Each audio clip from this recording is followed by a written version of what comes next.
So 4 hours after the Springboks have announced their semi-final side, the English have done the same. Now this is a rematch of the Rugby World Cup 2019 final, and from the Springboks lineup we see quite a few similarities compared to what we did see when the two sides played in 2019. But for the English, they are in the same boat. Not many changes being made across their 23-man side, knowing that this is a time to knuckle down, go with a consistent selection, and that is exactly what they have done here. We will start with the front row. Number 1, Joe Marler. Number 2, Jamie George. And number 3, Dan Coles. A solid for the English. Joe Marler coming into the starting lineup to replace Alice Genge. In the locking jaw, it will be Maro Itoje at number 4 and George Martin coming in at number 5. That is rather than Ollie Chisholm. So already seeing more changes for the English in their first 5 than we saw across the whole of the Springboks team. Of course, sticking with 23 from 23 being exactly the same for the Boks, whereas the English making a few switches along the way. Number 6, Courtney Laws. Number 7, Tom Curry. And number 8, Ben Earl to close out this English 4-pack. So no changes in the loose forward trio. Ben Earl always bringing that physicality. Tom Curry,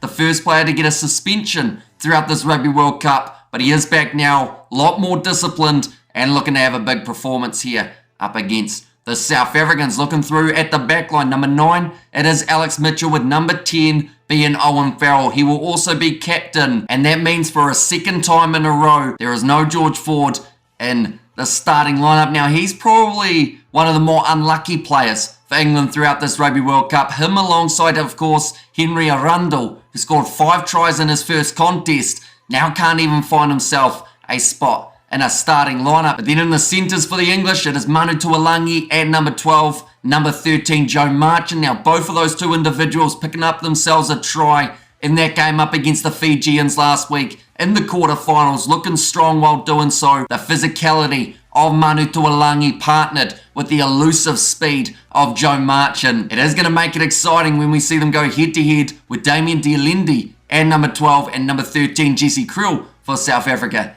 in the semi-final. In the back 3, a little bit of a change there at number 15, but otherwise the same. Number 11, Elliot Daly. Number 14, Johnny May. And number 15 to close out the back 3 for England, it is Freddie Stewart. But looking through at the reserves, they are going to be as follows. Number 16, Theo Dan. Number 17, Alice Genge. And number 18, Kyle Sinclair. So across the whole of the front row, the only change is Joe Marler into the starting lineup rather than Alice Genge. I'm wondering whether or not that is something to do with the scrum when we do see him go head-to-head with Frans Malherbe. For the South Africans at number 19, it is Ollie Chisholm. And number 20, Billy Vunipola. Number 21, Danny Kerr. Number 22, George Ford. And then number 23 to close out the side for the English, it is Ollie Lawrence. So overall, couple switches in terms of who was in the starting lineup or off the bench last week, having some rotation there for England. But the only real name added in is Freddie Stewart at number 15 for Marcus Smith, who is not there for the English in this contest. But the game, it is going to be kicking off at 9 p.m. South African time, or I believe 8 p.m. if you are in England for this contest.